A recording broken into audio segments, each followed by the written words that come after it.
Hello, this is Frank Falvey with Frank Presents. And today I'm honored to have the Reverend Kathy McAdams, pastor of St. John's Episcopal Church here in Franklin. Welcome to the program, Kathy. Thank you. Kathy, where did you grow up? Well, I grew up in a lot of different places. I was born in Washington, D.C., and then grew up in Southern California. And then I went to high school and college in Denver. Then I went to San Francisco for 17 years and then moved to Massachusetts in 2006. What college did you go to in Denver?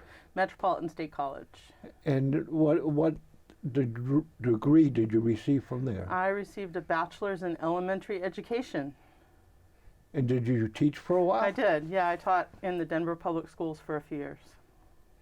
And was there something that called you to California? Well, I actually went there for a job with the San Francisco SPCA working as an educator. And so I took animals out to classrooms to talk to kids about pet care and wildlife and things like that. Wow. Yeah. And you still have that love of animals. You have a farm somewhere, right? A small farm in Canton. Yeah, I have a couple of horses. And no wild chickens or pigs or? You know, I would love to have chickens and goats, but we have a lot of predators. We live right near the Blue Hills Reservation, and so we get coyotes and foxes and hawks and all kinds of things, so the chickens wouldn't last. Yeah. Do the Blue Hills doesn't have any more poisonous snakes, does it? I think they probably do, yeah. I think I've heard there are some rattlesnakes up there. Yeah, I know it. One time they did. I've never encountered them, thank God. Right. Kathy, what called you or moved you to go into the ministry? Wow, well, that's a long story. Let's see. When I was 23 years old, I got sober in Alcoholics Anonymous. And my first sponsor taught me to pray, because I grew up without any religion.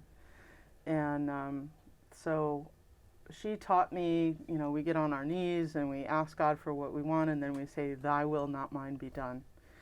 And we also put things in a God box and turned it over in a way of turning things over to God. And so with her, I got comfortable talking about God, talking about spirituality. And so then when someone invited me to go to church with them, I was ready to accept that invitation. And it happened to be an Episcopal church. And I found out that they were not the hypocrites my father had warned me about, that they were actually trying to feed the poor and welcome everyone and, you know, be inclusive. So, so I immediately, you know, became more involved with that church, and I joined the choir, and I became a healing minister. And I noticed that some people were, there was an inquirer's class that I went to, and it was a series that they were doing after church. And I noticed that some people in that class were preparing to be confirmed.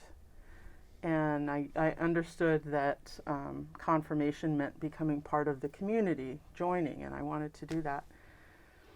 But then about a week before the confirmation, I called the rector and I said, you know, I don't know much about this, but should I be baptized before I'm confirmed? And he said, oh yes, we'll do that on Sunday.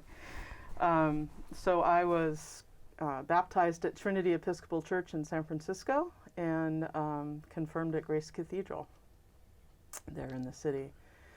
And so then, you know, I just got more and more involved in the church, and I was also a student at San Francisco State at the time. I had already gotten my degree in Denver, but I thought I wanted to go to vet school.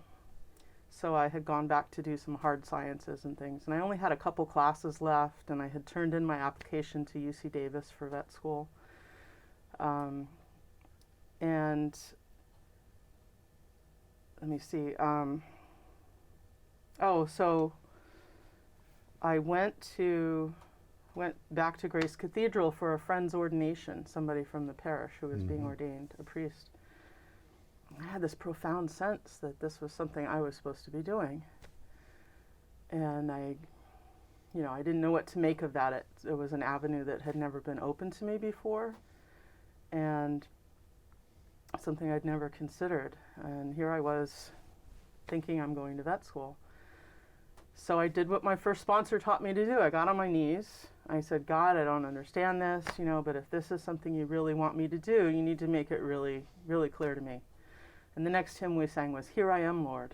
Mm-hmm. Mm-hmm. Which, of course, made me cry for the rest of the afternoon. But when I told some friends about that experience, they weren't shocked. They said, yeah, that's, we can see that. So I wasn't ready to say yes, because this was just kind of turning my life upside down. But I said maybe.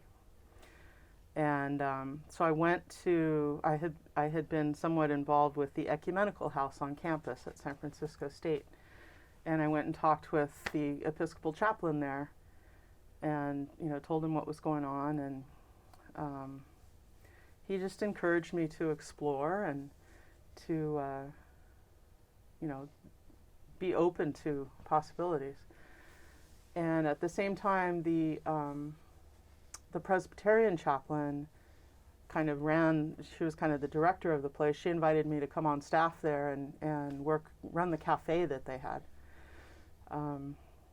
And so instead of taking those last 2 classes that I needed for vet school, I just went through the catalog and chose things that were interesting. I chose history of the Reformation, Eastern philosophy, Western philosophy, music appreciation, things like that. Very churchy things. Mm-hmm. Mm-hmm. And kind of never looked back. I called the vet school and put my application on hold, but I just never followed through with it. Yeah. And it took about 5 years before I started seminary after that. Oh, it took that long? Yeah, yeah. So it was quite a long process from meeting someone in AA until you did go to a seminary. Right. And all that time, did you feel that you were growing spiritually? Oh, absolutely. Yeah. And how did that spirituality help your combating alcoholism? Oh, really just understanding that I'm not in charge of my life, that God is, and that I had to just continually turn things over to God and let God be in charge and let God lead me and listen for that direction, that call. There is a certain sense of affirmation that you're on the right track. How did you personally feel that affirmation? I mean, what was it that you knew God was confirming your progress? That's a good question. So as I was going through the ordination process, I called the diocese. I told them that I wanted to enter this process, and they sent me a packet that was about this thick. I thought, how am I ever going to do all of this stuff, which included a one-on-one meeting with the bishop and going before all these committees and things. And I thought, oh, I'm never going to be able to do that. Here I was in my 20s, Yeah. But I was able to just take one thing at a time. And I found that if I was going in the right direction, the doors opened. If I wasn't, I ran into roadblocks and I had to change direction. And that, ever since then, has been something that I've continued to rely on through life. What seminary did you go to?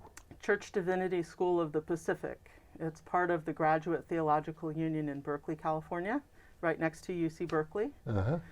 And it's 9 different denominations, or 9 different seminaries. And you can take classes at all of them. So I took Old Testament with the Lutherans and preaching with the Baptists and moral theology with the Dominicans. Yeah. And was seminary a significant part of your learning about not only how to be a pastor, but how to be a Christian? Absolutely, yeah. I mean, since I was still relatively new to Christianity, there were some, basic things about scripture and the prayer book and things like that that I needed to learn. But I found that in seminary they kind of take apart all the things you think you know. They break it down and then help you put it back together. And that community of other travelers, the other seminarians, really help to do that, to form your faith. Yeah. I'd like to put in a plug for Boston University School of Theology in continuing learning, adult learning. I have in the past taken classes there, and anyone can go register, take classes there. You're auditing the class, and I really think that not only helps you personally, but it really helps you in your spiritual life. I bet, yeah. Going on. Well, I want to come back to your story, but I want to talk a minute about your pastorate at St. John's. Yeah. First of all, the Episcopal Church actually it comes out of the Roman Catholic Church. Not really. No? It's more like this. It's more like we parted ways. Yeah. Right. Back in the 15th century, was it? Yeah, yeah. Back in the 15th century when the King of England wasn't allowed to marry, so the Church of England was formed. Right. So you're a very, what I call, liturgical church. Yes, absolutely. And what do we mean by liturgical? We mean that you process in. Yeah, there's a particular formula for the worship. So I, as rector, cannot just make things up. I can't just decide that this is what we're going to do today. There's a lectionary, which prescribes which scriptures are used on certain days. And there's a whole format to the worship. There's the whole opening rite and the liturgy of the word and the liturgy of the table, which is the Eucharist. And the Episcopal Church highlights communion. Right. Almost, am I correct? Every Sunday you have communion. That's correct, right? Yeah. And not only every Sunday, but you may have it sometime during the week. Yep. So communion, can you tell our audience what the purpose and the meaning of communion is? Yeah, sure. So the Eucharist, which is a Greek word for thanksgiving, was instituted by Christ himself at the Last Supper. And it's based on the Jewish blessings of the bread and the cup, because Jesus, of course, was Jewish and he lived in a Jewish context. But he said, this bread is my body, and when you eat it, you're doing this in remembrance of me. And then he held up the cup and prayed and said the same thing, that this is my blood.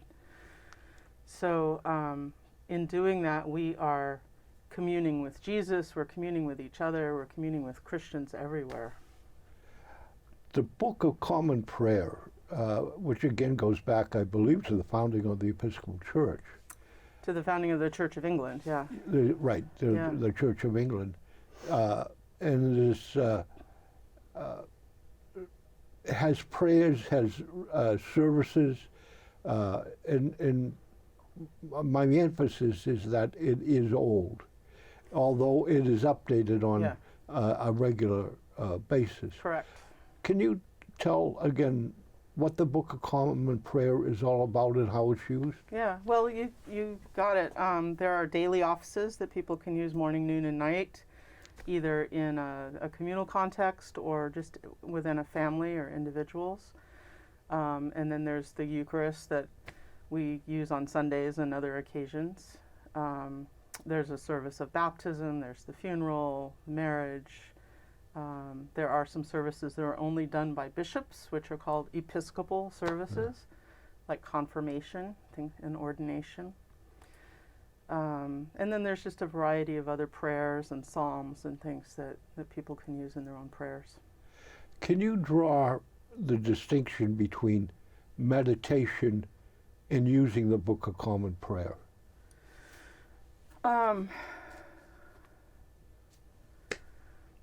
Maybe.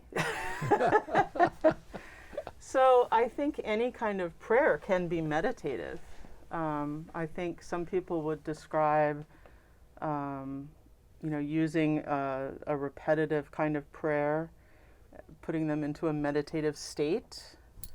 There's a lot of different kinds of meditation, whether it's focusing on your breath or focusing on some sort of mantra.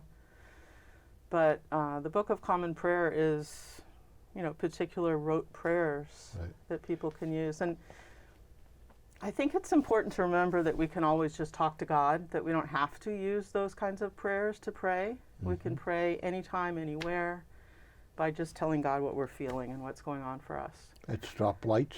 Yes, yes. Yeah, try not to close your eyes while you're driving. But I think the importance of having a prayer book is for those times when we don't have the words. Yeah.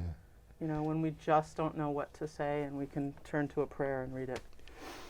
Talking about New England and talking about Protestant churches, mm-hmm. what is the message that a Protestant church needs to be emphasizing to draw people to church, maybe even to begin? I mean, how do you explain what a Christian is? Yeah, so a Christian is a follower of Christ, a follower of Jesus. Our presiding bishop, Michael Curry, has started talking about the Episcopal Church as the Episcopal branch of the Jesus movement. The Jesus movement is about following Jesus. And that's really what Jesus asks us to do. He didn't ask us to worship him. He said worship the Father, but he asks us to follow him. And so to try to do the things that he's doing, to help bring about healing and reconciliation, to love people, and to bring about justice, to make sure everybody has enough. He was constantly feeding people and healing people. And those are the kinds of things that Christians should be doing. And so I think in terms of church, if we can invite people into that kind of ministry, if we can show that we're out there trying to do those things and ask others to join us, that's important. And I think the hard part is making that shine through in our liturgy, making the liturgy relevant for people so that they see something meaningful there and have a reason to show up on Sunday. The following part to follow him, his teaching is a way of life. Mm-hmm. If you follow it, and it is a way. How do I say it? It is a way. If you follow what he is saying, and what he's doing, it brings. I love my owl. I love mm-hmm. wisdom, mm-hmm. And what he's building on is the Psalms and the Proverbs, mm-hmm. and he is calling people of his time how to live both economically and in love, and also in worshiping. Mm. And as you said, how do you try to bring that to your worship and to a church congregation? In mm-hmm. other words, to be in community, it seems like you can't be an individual outside and be a Christian in the sense that you really need to do this in community. Yeah. Am I right or wrong? Oh, I agree, absolutely. There's obviously, as I said, we can pray anytime, anywhere, but I think it's important to come together and do that, to mirror God for each other, to be reminded of the things that Jesus said and did, and to read Scripture together and discuss it, and to share all the wonderful music that's come out of that tradition, but also to shore each other up when we're feeling down, when we're feeling discouraged, things aren't working, to strengthen each other for the week ahead and keep each other going. During the COVID crisis of the last few years, which isn't over, and probably will never be over, most likely. Yeah. What is it that, how did you personally change as a pastor? Yeah. What was it that you had to do to meet the needs of the people of your congregation and of your community? Yeah. Well, the first year was the hardest when we didn't even have vaccinations. And so we couldn't be together inside, at least. Our deacon and I did a lot of driving around and dropping things off for people and waving through windows, trying to have conversations outdoors from a distance. Fortunately, St. John's has a lovely lawn out front, and we were able to have outdoor worship during the warmer months, both years, which I think helped to keep us together a little bit. But the rest of the time, there were 4 of us inside the church projecting, doing the Zoom worship and Facebook Live and that kind of stuff. So that was really hard to not be in touch with people, and we just tried to do what we could in person. And 75% of those people that died from COVID were over the age of 65. Mm-hmm. That is a hugely significant number. Yeah. Have you noticed, what was your experience with that age group, and how did you minister to a number of people that were terminally ill, and that where maybe you were at their bedside and you couldn't be? Well, fortunately, I did not have that experience in the parish. Oh, okay. We did have a few people and continue to have people who come down with COVID, but no one died of it. I have done some funerals for people who died of COVID, but not in the parish. The other half of my job is working as a hospice chaplain. And so during that time, I certainly, was ministering to people who were sick and dying, and not a lot of them with COVID, but dying of other things. And that was really hard to support them. There was a period of time where we couldn't visit people, and we just had to try to phone them and support their families by phone, and tried to use video conferencing and things like that. That was really tough.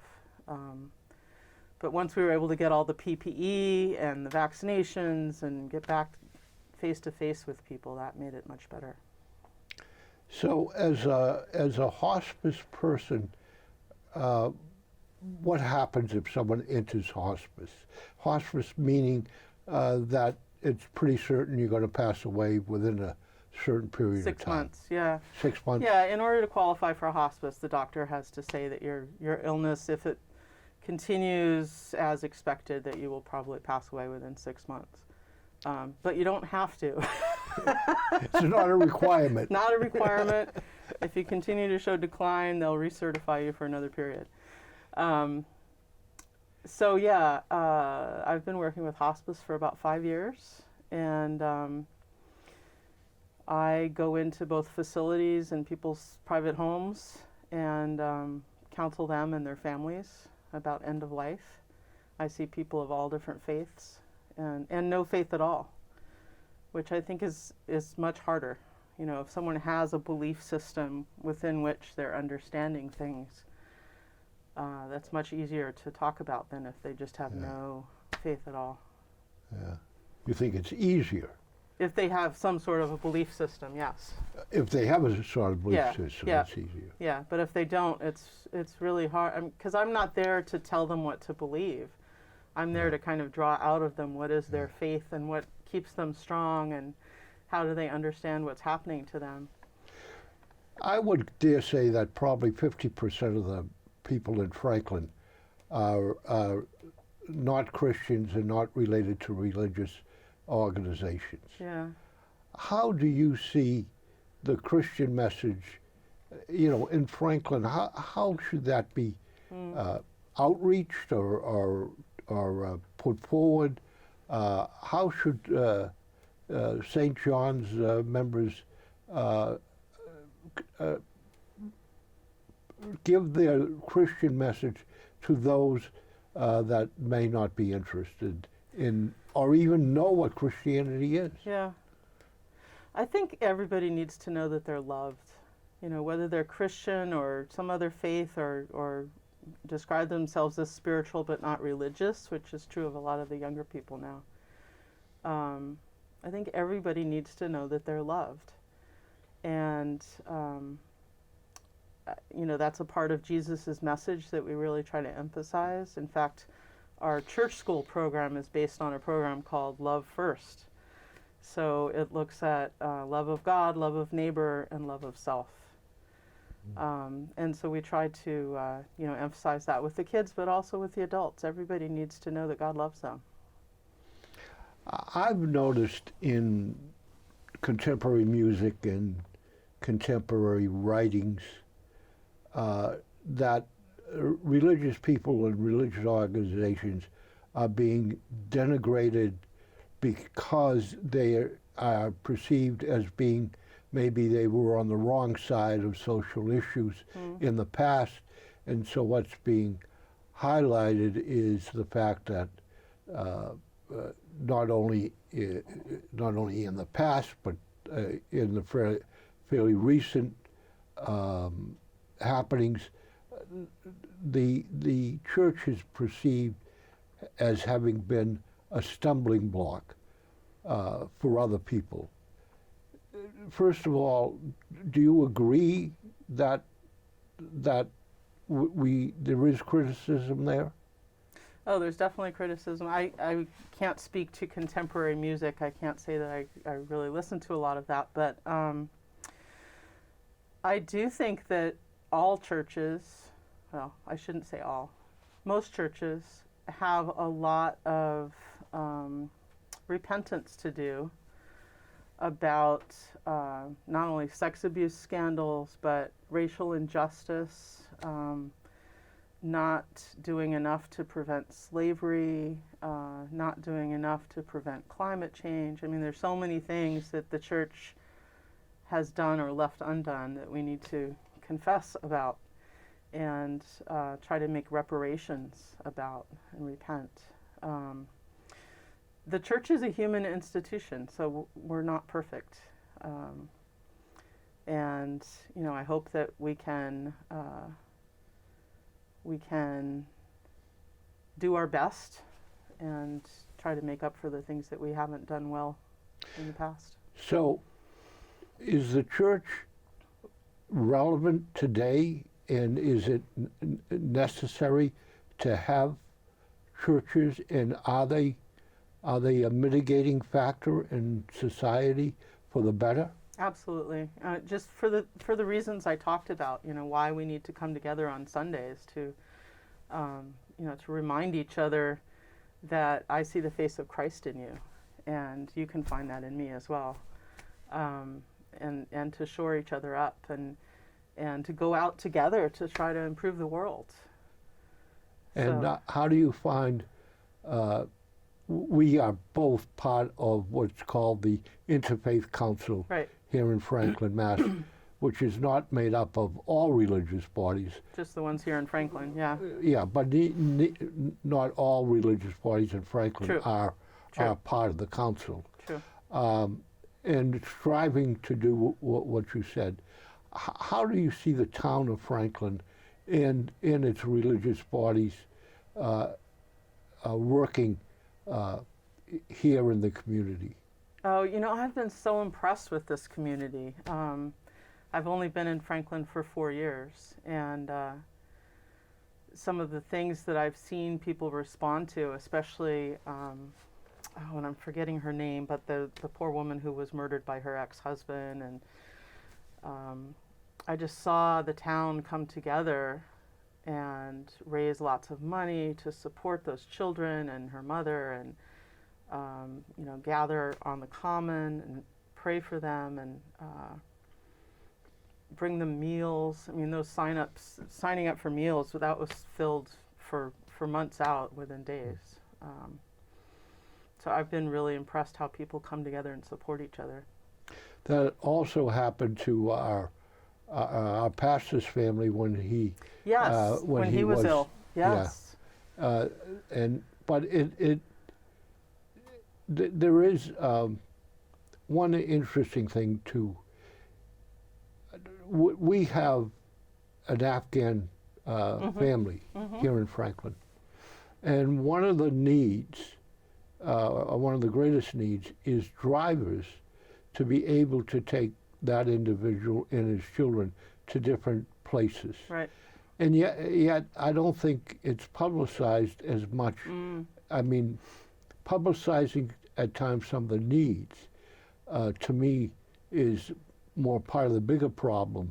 But I think Franklin has a fish program where they drive people to doctor's appointments.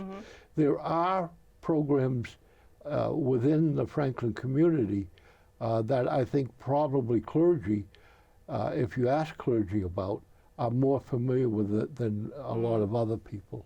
Am I correct in that area? Possibly. There's a woman at the Senior Center, Maggie Gunderson, who has put together a crisis council. I may not be getting the name right, but it's people from all different facets of town government and community services. The Freedom and religious Trail? groups. No, I think it's called the Crisis Council. Oh, okay. She just started it, and I think the idea is just to come together quarterly to share kind of the what we have to offer. But the point is so that we all know what's available, so that if we run across somebody who has needs that aren't being addressed in certain ways, that we know who to call.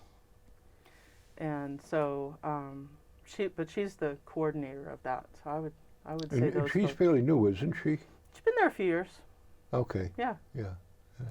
Kathy, you're on another radio show on 102.9 FM, which is part of this a TV station operation called A Priest, a Minister, and a Rabbi.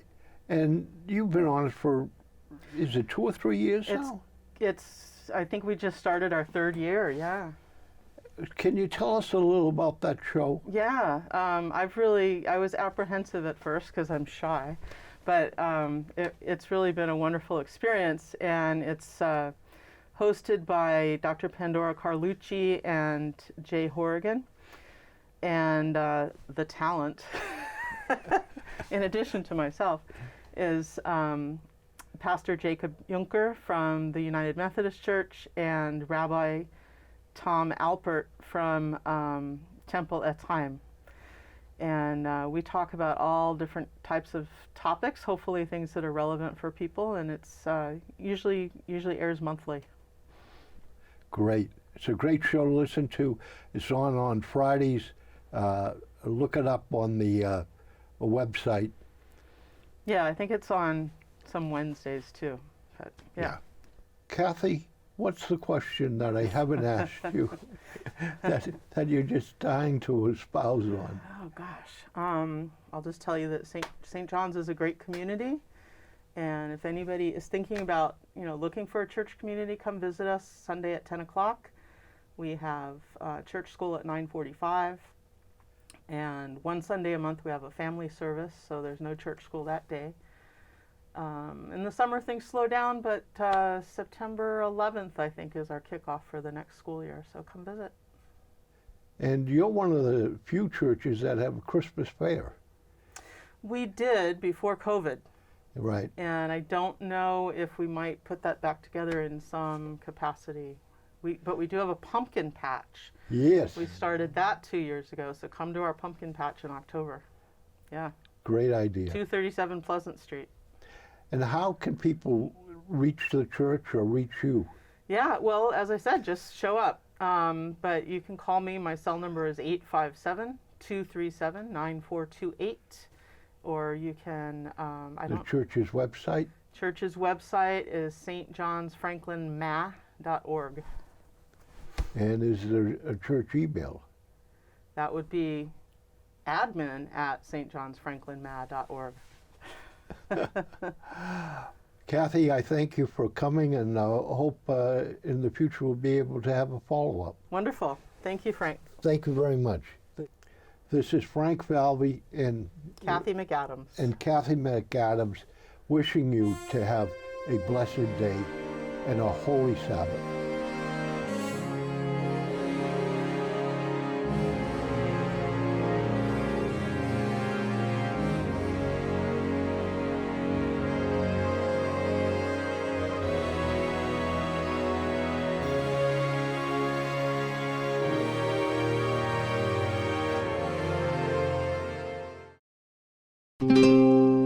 This program was made possible by your Franklin friends and neighbors, good folks just like you.